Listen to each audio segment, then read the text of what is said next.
Time. Especially here on the city's north side. This is a neighborhood where Swedish tradition is found on virtually every corner, and yet it represents the diversity that makes Chicago so great. Our destination? Andersonville. Within minutes of arriving in this north side community, you know you're visiting a place where people take pride in their homes, their families, and their roots. When I grew up, it was a great place to live. And then I think there were some times, periods when my parents still lived here, and I would have liked it if they moved. But now the property values are way up, and it's a great place to live now. There's a real small town feel to this big city neighborhood known as Andersonville. Our tour guide is Joyce Dunn, a greeter for the Chicago Office of Tourism's Chicago Fair program. So Joyce, what makes Andersonville such a great destination? Oh, gee, quick, right off the track, I would say it's the cultural aspect of the whole thing. You just walk along the streets and you see stores and shops and restaurants from every nation under the sun. That's primarily the surface of it. But when you get underneath, you really look for that Swedish element, which was the origin of this neighborhood. The neighborhood dates back to the 1800s when immigrant Swedish farmers began moving north into what was at the time a suburb of Chicago. That rich Andersonville history is preserved at the Edgewater Historical Society and Museum. Andersonville is essentially part of Edgewater, a larger community, correct? Correct. And Andersonville is one of the communities in Edgewater, and we serve the Andersonville community. And the heart of that community is what? I would say the heart of the Andersonville community is Clark Street. To walk along Clark Street is to walk down one of Chicago's most historic thoroughfares. Clark Street began as an Indian trail, and later on it became part of Green Bay Road, which goes all the way up to Green Bay, Wisconsin. Vibrant, bustling commercial district with block after block of unique shops and restaurants. Seems like there's some nice nightlife and dining around here as well. Oh, wonderful. You have a choice of multinational anything you want. And I hear there's some pretty good cinnamon rolls somewhere around here. Oh, Swedish bakery, that's really tops. And plus, Ann Sather's that serves them. They make their own special kind.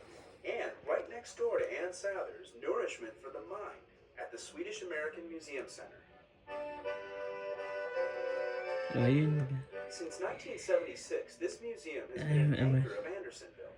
Its permanent exhibit, The Dream of America, highlights the contributions of Swedes to our city. The Swedes who came here got involved in the building industry or the building business. After the Great Fire in 1871, which coincided with the mass immigration from Sweden. The story of the Swedish immigration is also reflected in this exhibit on Ellis Island. There's also a children's exhibit, and during the holiday season, many ways to learn about Swedish holiday tradition through classes and seminars. I think Sweden has a very special heritage with the traditions at Christmas, and we just love to share them with anybody who cares to come to our doors. And if you're looking for a last-minute holiday gift, check out the museum's gift shop for some unique ideas. Right across the street from the museum, you'll find Simon's. So, tell us about this awesome bar. Well, this is a very special place for the neighborhood of Andersonville. It's called Simon's Tavern. It was founded by an immigrant from Småland, Sweden named Simon Lundberg. And this is Simon in the portrait up here. Simon Lundberg's family sold the bar in the 1990s to Scott Martin, a longtime neighborhood resident who is committed to preserving the bar's unusual and historic charm.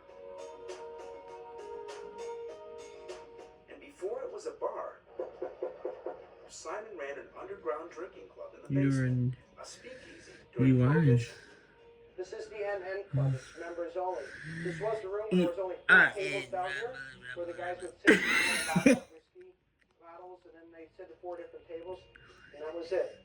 When the bar legally opened in 1934, Simon ran it, always with the people of this community in mind. It was around that time that the French ocean liner, the Normandy, was every traveler's fantasy.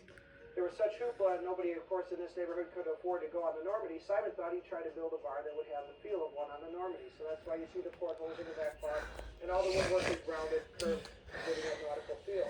Patrons still enjoy the neighborhood bar feel at Simon's. The holiday season is a great time to stop by Simon's for a trip down memory lane. And it's a great time to visit Andersonville, where every year the holiday spirit comes alive. The best way to get here? On the CTA, of course. Here are the routes that will get you here.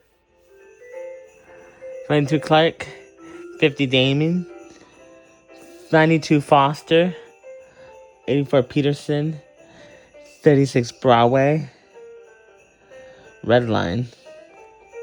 So why not explore Andersonville on the CTA?